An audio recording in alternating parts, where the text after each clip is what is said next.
بسم اللہ الرحمن الرحیم، صفحہ نمبر 444، نفقۃ الاولاد الصغار، چھوٹے بچوں کا نفقہ۔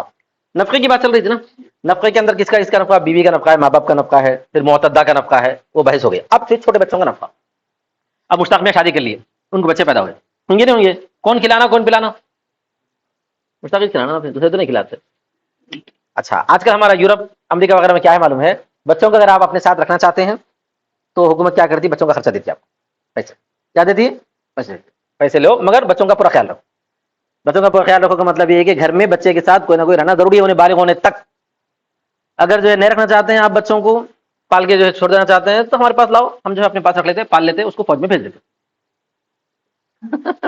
ان کے پاس ایسے ہی تقریباً ویسے ہی ویسے بچے جو پورے فوج کے حوالے آیا سمجھ میں؟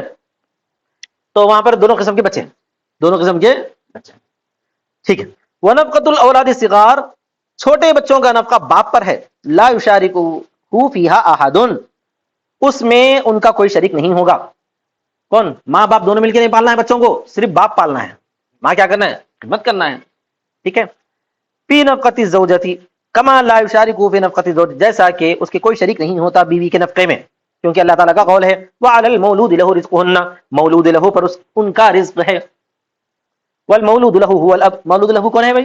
باپ ہی ہے، جلالین میں اپن پڑھ چکے ہیں۔ وَإِنْ كَانَ الصَّغِيرُ رَضِيعًا فَلَيْسَ عَلَى أُمِّهِ أَن تُرْضِعَهُ، اور اگر چھوٹا بچہ دودھ پیتا ہو تو اس کی ماں کے اوپر فرض نہیں ہے کہ اس کو دودھ پلائے۔ بول سکتی ہو نا نہیں پلاتی بھائی، میں بول سمجھ میں آیا؟ ہاں، مگر پلانے میں اس کے لیے فائدہ ہے۔ پلانے میں کس کے لیے فائدہ ہے؟ بچے کے لیے بھی فائدہ ہے، ماں کے لیے بھی فائدہ ہے۔ ماں کے لیے فائدہ یہ ہے کہ اس کا تھن جو ہے، یعنی اس کی جو پستان ہے صاف ہوتے رہتی ہے، اس میں کوئی بیماری وغیرہ جمع نہیں ہوتی۔ بچے کے لیے فائدہ یہ ہے کہ بچے کی سب سے بہترین غذا ماں کا دودھ ہے، اور ہر جاندار جس کو اللہ نے اس کے جو ہے پستانوں میں تھنوں میں دودھ پیدا کیا ہے، وہ اپنے بچوں کو پلاتا ہی ہے۔ گائے پلاتی نہیں پلاتی، بھینس پلاتی نہیں پلاتی، بکری پلاتی نہیں پلاتی، سمجھ گیا نا تھا؟ لما بینا، جیسا کہ ہم نے بیان کیا ہے، ان الکفایۃ علی الابی واجرۃ الرضاع، واجرۃ الرضاع کالنفقۃ، اس لیے کہ کفایت باپ کے اوپر ہے اور رضاع کی اجرت بھی کس کے اوپر ہے؟ یہ بھی باپ کے اوپر، وہ اجرت رضاع کالنفقۃ، جیسا کہ نفقہ، ولانها عصاها لا تقدر علیها لعذر بها، اور اس لیے کہ وہ یعنی ماں کبھی کبھار، عصاها بولے تو کبھی کبھار، نہیں قدرت رکھتی ہے اس پر، یعنی دودھ پلانے پر۔ کبھی کبھار ہوتا ہے ایسا، بعض عورتوں کو دودھ نہیں آتا، بعض عورتوں کو دودھ نہیں آتا، تو کیا کریں گے انہوں کیا کریں گے بھائی؟ دودھ نہیں پلا سکتے، نہیں پلا دوسرا گلاس سے کیا دیتا ہوں، شکریہ۔ ہاں، کبھی کبھار جو ہے دودھ نہیں آتا، اصل میں اس کا ایک راز ہے، وہ اس سے پہلے شاید ہم بتا چکے ہیں کتاب الرضاع کے اندر، یا نہیں بتایا پتا نہیں۔ وہ یہ رہتا کہ خیر چلو اب مناسب نہیں، آگے بڑھیے۔ تو فلا معنی للجبر علیہ، تو اس پر جبر کرنے کے لیے کوئی معنی نہیں ہے، کوئی معنی نہیں۔ اگر اس کو دودھ نہیں آ رہا، اس کو دودھ نہیں آ رہا، پھر کیا کریں گے آپ؟ نہیں پلاؤ تو پلاؤ، تو کیسے پلائیں گے بیچاری؟ آ رہا ہی نہیں تو پھر دوسرے انتظام کرنا، دائیں کا انتظام کرنا، یا جو ہے آج کل دودھ کے ڈبے وغیرہ ملتے ہیں اس کا انتظام کرنا، بہرحال پلا لینا۔ وقیل فی تعبیر قوله تعالی، اسی وجہ سے اللہ تعالیٰ کے اس قول کی تعبیر میں کہا گیا ہے ولا تضر والدۃ بولدها، نہیں نقصان پہنچایا جائے والدہ کو اس کے بچے کی وجہ سے، بالزامها الارضاع، مطلب اس کو دودھ پلانا لازم ہے کہہ کر ایسا نقصان نہ پہنچایا جائے، با کراہت یا اس کے کراہت کی وجہ سے۔ وهذا الذي ذكرنا بیان الحکم، اور یہ جو ہم نے ذکر کیا ہے حکم کا بیان ہے، کیا بیان ہے بھائی؟ حکم کا بیان۔ وذلك اذا كان يوجد من ترضعه، اور وہ جبکہ پایا جائے ایسی عورت جو اس کو دودھ پلائے۔ اما اذا كان لا توجد من ترضعه تجبر الام على الارضاع صيانه، بہرحال جب نہ پائی جائے ایسی عورت جو اس کو دودھ پلائے، یعنی دودھ باہر مل رہا ہی نہیں، نہ دودھ مل رہا، نہ بھینس کا مل رہا، نہ ڈبے کا مل رہا، نہ کوئی دودھ پلانے والی مل رہی، تب کیا کریں گے؟ بچہ بھوکا ماریں گا تو اس وقت تو ماں کو کیا بولیں گے؟ ارے دودھ نہیں آ رہا، نہیں کچھ بھی کر، کوشش کر پلا، بولیں گے کیا بولیں گے؟ ایسا صیانۃ للصبی عن الضیاع، بچے کو ضائع ہونے سے بچانے کے لیے۔ قال ويستأجر الاب من ترضعه عندها، اور استأجر نہیں، استأجر الاب، اب باپ اجرت میں لے گا اس عورت کو جو اس کو دودھ پلائے، عندها اس کے وقت میں، کیا مطلب؟ اما استئجار الاب فلأن الاجر عليه عندها، معنی اذا اراد ذلك لأن الحجر لها، بہرحال باپ کا کرایہ پر لینا تو اس لیے کہ اجرت تو اسی پر ہے. باپ کرایہ پہ کیوں لیں گا کسی عورت کو؟ اجرت اسی کی ذمہ داری ہے. اچھا مصنف کا قول عندها بول کر ہے عندها، اس کے معنی ہے اذا ارادت ذالک، جبکہ وہ ارادہ کرتی ہے اس بات کا، یعنی انہیں دودھ نہیں پلانے کا ارادہ کرتی ہے اور بولتی ہے کہ تم کسی اور سے پلا لو، تم کسی اور سے پلا لو. سمجھ میں آ گیا نا صاحب؟ لأن الحجر لها، اس لیے کہ اسی کے لیے کیا کہتے ہیں گود ہے. اگر ماں یہ بولی نہیں میں یہ خود پلاتی ہوں تو اب باپ نہیں لے سکتا، یہ ہے مطلب اس کا. ماں اگر ارادہ کری کہ تم دوسرے کو پلانے کے لیے رکھ سکتے ہو تو رکھتا، مگر باپ جو ہے یہ نہیں بول سکتا کہ نہیں تو پلانا ہی نہیں. ماں کو کیا بول رہا؟ تو پلانا ہی نہیں، میں کسی اور سے پلواؤں گا، تو یہ بولنا غلط ہے اس کا. جب ماں ارادہ کرتی ہے کسی اور سے پلوانے کے لیے تو باپ اس کی اجرت دیں گا. اگر ماں ارادہ نہ کرے یعنی اس کی بیوی اگر یہ بولے کہ نہیں میں خود پلاؤں گی تو انہیں ہی پلائیں گی، مگر اس کو اجرت دینے کی ضرورت نہیں ہے، اس کو اجرت دینے کی ضرورت نہیں ہے. ماں کو اجرت نہیں دینا ہے کیونکہ اس کو تو خرچہ دینا رہا کھانے پینے کا رہنے کا. لأن الحجر، اس لیے کہ گود تو اسی کا ہے. وَإِنْ اسْتَأْجَرَهَا وَهِيَ زَوْجَتُهُ أَوْ مُعْتَدَّتُهُ لِتُرْضِعَ وَلَدَهَا لَمْ تُجْزِ، اور اگر اس کو اجرت پر لے گا، کس کو؟ اس کو اجرت پر لے گا عورت کو. وَهِيَ زَوْجَتُهُ، کیا وہ اسی کی بیوی ہے یا اس کی معتدہ ہے تاکہ دودھ پلائے اپنے لڑکے کو، تو لم تجزی، وہ جائز نہیں ہے. لأن الارضاء مستحق علیہا، اس لیے کہ ارضاء اسی کا فریضہ ہے، دودھ پلانا اس کے اوپر مستحق ہے. مطلب یہ بتانا چاہتے ہیں کہ کسی اور عورت کو کرایہ پہ لے سکتے، خود اپنی بیوی کو کرایہ پہ نہیں لینا ہے، اپنی معتدہ کو نہیں لینا ہے کرایہ پہ. معتدہ کے بارے میں یہ ہے کہ انہیں دودھ پلائیں گی، معتدہ کیا کریں گی؟ دودھ پلائیں گی، لیکن باپ کیا کریں گا؟ اس کو خرچہ دیں گا، رہنے کا نفقہ دیں گا. یہ مطلب ہے. سمجھ میں آ گیا نا؟ اور عدت ختم ہو گئی، عدت ختم ہونے کے تو انہیں غیر عورت ہو گئی، پھر اب سمجھ میں آ گیا نا؟ پھر اب اس کو کیا کریں گا؟ خرچہ دیتا رہیں گا بچے کو دودھ پلا رہی بول کے. یہ مطلب. قال اللہ تعالی، اللہ تعالی نے فرمایا والوالدات یرضعن، اور مائیں دودھ پلائیں.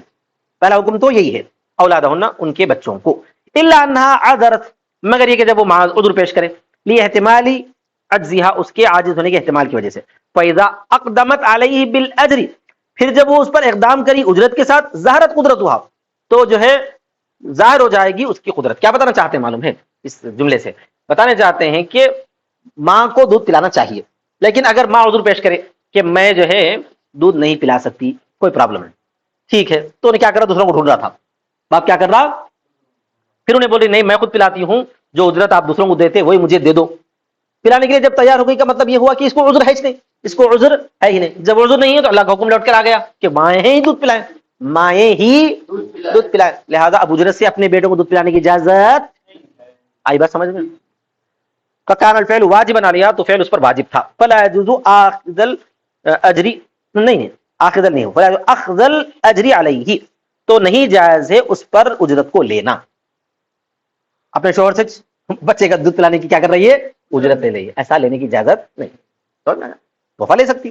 وهذا في المعتدة عن طلاق رجعي روایتا واحدة، لیکن نکاح قائم. اور یہ چیز معتدہ میں بھی ہے طلاق رجعی سے ایک روایت کے مطابق، اس لیے کہ نکاح قائم ہے. وکذا فی المبتوتۃ فی روایت، اسی طرح مبتوتہ کے بارے میں، یعنی ایسی عورت جس کو طلاق بائنہ ہو چکی ہے لیکن عدت چل رہی ہے، اس کے بارے میں بھی دوسری روایت میں یہی ہے. وفی روایت اخرى جاز استیجارها، اور ایک دوسری روایت میں ہے کہ اس کا اجرت پہ لینا جائز ہے اس لیے کہ نکاح زائل ہو چکا ہے. ایک دوسری روایت یہ بولتی ہے کہ بھائی معتدہ جو مبتوتہ ہے طلاق بائنہ والی معتدہ، انہیں لے سکتی بولتے ہیں. اس روایت کے مطابق کیا بولتے ہیں؟ لے سکتی، کیونکہ نکاح تو باقی نہیں ہے بھائی، نکاح تو باقی نہیں، انہیں غیر عورت کی طرح ہو گئی، اگرچہ کہ عدت چل رہی ہے لیکن غیر عورت کی طرح ہو گئی. وجہ الاولی، لیکن پہلے والی وجہ ہے کہ انه باقی فی بعض الاحکام، کہ نکاح بعض احکام میں باقی ہے. لہذا وہ پہلی والی بات پر ہی فتویٰ ہے کہ جب تک عدت چل رہی ہو اس وقت تک اس کو اجرت نہیں دینا، عدت کا نفقہ دینا ہے.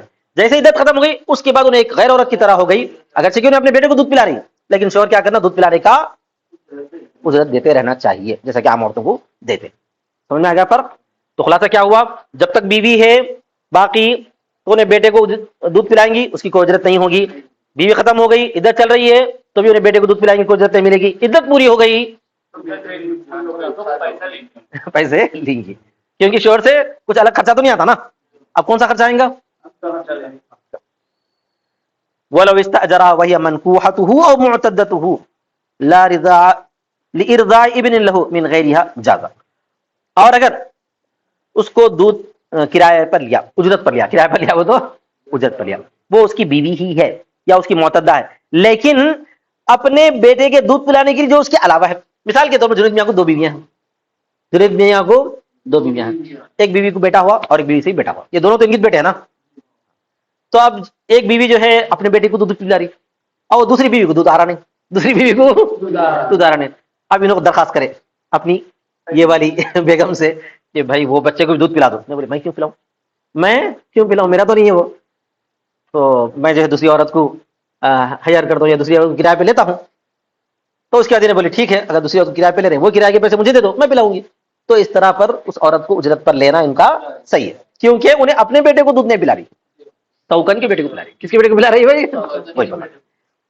تو اگر اس کو اجرت پر لیا, اس کی بیوی ہے یا معتدہ ہے, کیوں کس کے لیے لیا انہیں؟ اپنے بیٹے کو دودھ پلانے کے لیے, لیکن اس کے علاوہ سے جائز ہے. اپنے دوسری بیوی کے بیٹے کو دودھ پلانے کے لیے تو جائز, اس لیے کہ وہ اس پر استحقاق نہیں ہے. وہ اس پر کیا مطلب, وہ اس پر فریضہ نہیں ہے, مستحق. مستحق نہیں پڑھنا ہے, وہ کیا پڑھنا ہے؟ مستحق. وہ اس پر فریضہ نہیں ہے. وَإِنْ انْقَضَتْ عِدَّتَهَا فَاسْتَأْجَرَهَا یعنی لا رضا لِإِرْضَاءِ وَلَدِهَا جَازَ. اور اگر اس کی عدت گزر چکی ہے تو اسی کو اجرت پر لیا ہے, یعنی اس کے لڑکے کے دودھ پلانے کے لیے بھی تو جائز, جیسا کہ اوپر ہم بتا چکے ہیں. وہی بات کو واپس ریپیٹ کر رہے ہیں. کیا بول رہے ہیں؟ ارے میاں خود اپنی بیوی کا, وہ دوسری بیوی کا چھوٹ گیا. ارے عدت گزرنے کے بعد عام اپنی بیوی, تم طلاق دے دی اپنی بیوی کو, عدت گزر گئی, اس کے بعد دودھ پلانے کے لیے پیسے دینا ہے, جیسے اوپر بتایا ہم. یہ نکاح قد زال بالکلیت, اس لیے کہ نکاح بالکلیہ زائل ہو چکا ہے اور وہ اجنبیہ کی طرح ہو چکی ہے. سمجھ میں آ گیا نا سب؟ فَإِنْ قَالَ الْأَبُ لَا أَسْتَأْجِرُهَا وَجَاءَ بِغَيْرِهَا فَرَضِيَتِ الْأُمُّ بِمِثْلِ أَجْرِ الْأَجْنَبِيَّةِ أَوْ رَضِيَتْ بِغَيْرِ أَجْرٍ كَانَتْ هِيَ أَحَقُّ. اگر باپ نے کہا میں اس کو اجرت پر نہیں لیتا, یعنی معتدہ کو کیا ہو گیا, معتدہ کو نہیں بول رہا میں اس کو اجرت پر نہیں لیتا, وَجَاءَ بِغَيْرِهَا اور اس کے علاوہ کو لے آیا, فَرَضِيَتِ الْأُمُّ تو پھر ماں راضی ہو گئی اجنبیہ کی اجرت کے مثل, یا راضی ہو گئی بغیر اجرت کے, تو کانت ہی احق تو وہی زیادہ حقدار ہے. آئی بات سمجھ میں؟ مطلب یہ ہے کہ جنید میاں جو ہے اپنی بیوی کو طلاق دے دی, اب انہیں بچے کو دودھ پلا رہی تھی, 3 مہینے گزر گئے, اس کے بعد 3 مہینے تک تو جو ہے کوئی اجرت نہیں لینا پھر, اس کے بعد پھر اب اجرت بول رہی ہے, چلو بھائی 3 مہینے ہو گئے, اب میں کیا کرو بچے کی دودھ پلانے کی اجرت دے دو. تو انہوں بول رہے ہیں میں نہیں دیتا, کسی اور سے دودھ پلواؤں گا بول کے ایک دوسری عورت کو لے کر آ گئے. اب وہ عورت جو کرایہ جو بول رہی اجرت بچے کی دودھ پلانے کی جو قیمت بول رہی, وہی قیمت جو ان کی بیوی پہ بھی تیار ہوگی اسی قیمت پر, تو ان کی بیوی ہی زیادہ حقدار, مطلب مطلقہ بیوی کا رہی ہے اس بچے کی حقیقی ماں, تو یہ حقیقی ماں ہی زیادہ حقدار ہے. 2 صورتوں میں, ایک تو یہ کہ میرے کو بغیر اجرت کے میں خود پلاؤں گی تب بھی حقدار ہے, یا بولے گی کہ جتنی اجرت دوسروں کو آپ دیتے ہیں اتنی ہی اجرت پر میں پلاؤں گی, تب بھی دودھ پلانے کی زیادہ حقدار کون ہے؟ حقیقی ماں مطلقہ. آئی بات سمجھ میں؟ وہی بات. لأن اشفق اس لیے کہ انہیں زیادہ شفیق رہتی ہے, مہربان رہتی ہے اپنے بچے پر. فکان نظرا للصبی فی الدفع الیہا تو بچے کے لیے شفقت اسی کی طرف دینے میں ہے, اسی کی طرف. وَإِنْ الْتَسَمَ زیادتاً اور اگر انہیں بول رہی زیادتی کی تلاش کر رہی, انہیں بول رہی دوسری عورت جو ہے تم کو 2000 مل رہی لیکن میں 4000 لوں گی, میرا دودھ اچھا ہے اور میں زیادہ اچھا خیال کرتی ہوں, اگر ایسا بول رہی ہے تو لم یجبر الزوج علیہا تو شوہر پر جبر نہیں کیا جائے گا. سمجھ میں آئے گا نا سب؟ شوہر کو اس پر جبر نہیں کیا جائے گا. دفعا للضرر علیہ عنہ اس پر ضرر, اس سے ضرر کو دور کرنے کے لیے. یا تو شوہر کے اوپر زیادتی ہو جا رہی ہے پہ, یعنی بچے کے باپ کے اوپر کیا ہو جا رہا, زیادتی ہو جا رہی. والاشارۃ بقولہ تعالی اللہ تعالیٰ کے قول میں اسی طرف اشارہ ہے, ولا تضار والدۃ بولدها اور نہ نقصان پہنچایا جائے ماں کو اس کے بچے کی وجہ سے, اور نہ مولود لہو کو یعنی باپ کو اس کے بچے کی وجہ سے, یعنی بالزامہ لہا یعنی اس کو لازم کرنے پر اس کے لیے, اکثر من اجرت الاجنبیہ اجنبیہ کی اجرت سے زیادہ اس پر لازم کرنے کے ذریعے بچے کے باپ کو کوئی نقصان نہ پہنچائے. تو اس پوری گفتگو کا خلاصہ یہی کہ اگر اتنے میں ہی تیار ہو رہی ہے تو انہیں زیادہ حقدار ہے, اگر اس سے زیادتی کا مطالبہ کر رہی ہے تو باپ پر کوئی جبر نہیں کیا جا سکتا. وآخر دعوانا الحمدللہ رب العالمین. ارے اور تھوڑا سا ہے نا, اور پڑھ لیں گے, چلو ایک جو ہے پیراگراف رکھا ہوا ہے, پھر 5 منٹ کا سبق. وَنَفْقَةُ الصَّغِيرِ وَاجِبَةٌ عَلَىٰ أَبِيهِ اور چھوٹے بچے کا نفقہ اپنے باپ پر واجب ہے اگرچہ کہ وہ اس کی دین میں مخالفت کر رہا ہو. کیا مطلب بھائی؟ یہ اس وقت ہو سکتا جبکہ جو ہے باپ ایمان لایا, ماں نہیں لائی, بچہ بھی جو ہے اسی دین پر ہے, سمجھ میں آئے گا نا. اب بچے کا ایمان کب قابل قبول ہوگا؟ باپ کے تحت بچہ ہو جائے گا، لیکن جو ہے اب تھوڑی دیر کے لیے ایسا مان کے چل رہے ہیں کہ جو ہے بچہ مسلمان نہیں ہے. کیا مان کے چل رہے ہیں؟ ٹھیک ہے. جیسا کہ بیوی کا نفقہ واجب ہے شوہر پر اگرچہ کہ وہ اس کی دین کی مخالفت کر رہی ہے. وَإِنْ خَالَفَتْهُ فِي دِينِهِ. اما الولد، بہرحال چھوٹے بچے کا نفقہ کیوں؟ فلی اطلاق ما تلونا، جو ہم تلاوت کیے اس کے مطلق ہونے کی وجہ سے، وعلی المولود لہ رزقہن، کہ باپ پر جو ہے عورتوں کا رزق ہے. وَلِأَنَّهُ جُزْءُهُ، اور اس لیے کہ وہ اس کا جز بھی ہے، اس لیے کہ وہ اس کا جز ہے، باپ کا جز ہے بچہ. فَيَكُونُ مَعْنًا فِي نَفْسِهِ، تو گویا کہ وہ اسی کے معنی میں ہے.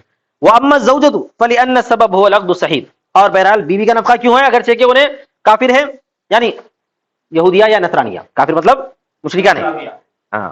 فَلِأَنَّ السَّبَبَ هُوَ الْعَقْدُ الصَّحِيحُ، سبب اس لیے کہ عقد صحیح ہے. فَإِنَّهُ بِإِزَاءِ الْاحْتِبَاسِ الثَّابِتِ بِهِ، اس لیے کہ وہ احتباس کے مقابل ہونے کی وجہ سے جو کہ اس کے ساتھ ثابت ہے. احتباس مانے انہیں اپنے پاس روک کے رکھتا ہے بیوی کو، اس روک کے رکھنے کی جگہ میں آیا ہے یہ نفقہ. سمجھ میں آئے گا نا؟ اس وجہ سے. وقت صح العقد بین المسلم والکافرۃ، اور یہ عقد صحیح ہو چکا ہے مسلمان اور کافرہ کے درمیان. وترتب علیہ الاحتباس، اور اسی پر احتباس یعنی روکے رکھنا ثابت ہو جاتا ہے. فوجبت النفقہ، تو نفقہ واجب ہے. وفی جمیع ما ذکرنا، کچھ ہم نے ذکر کیا ان تمام صورتوں میں، انما تجب النفقۃ علی الاب، نفقہ واجب ہے باپ پر، اذا لم یکن للصغیر مال، جبکہ چھوٹے بچے کے پاس مال نہ ہو. اگر بچے کے پاس مال ہے، یعنی اس کی اماں مر گئی، اس کے پاس خوب پیسہ ہے، تو باپ کو اب فرض نہیں ہے، باپ کو اب فرض نہیں ہے اس کے خرچے کو نبھانا، بلکہ وہ چھوٹا بچہ جو ہے نا اسی کے پیسے میں خرچ کر سکتا، اسی کے پیسے میں. آیا سمجھ میں؟ اما اذا کان مالون، پہلا جب ہو اس کے پاس مال. اما اذا کان فالاصل ان نفقۃ الانسان فی مال نفسه صغیرا کان او کبیرا، تو اصل یہ ہے کہ انسان کا نفقہ اس کے مال میں صرف ہونا چاہیے، چاہے چھوٹا ہو چاہے بڑا. واخر دعوانا الحمدللہ رب العالمین. چلو بند کر دو.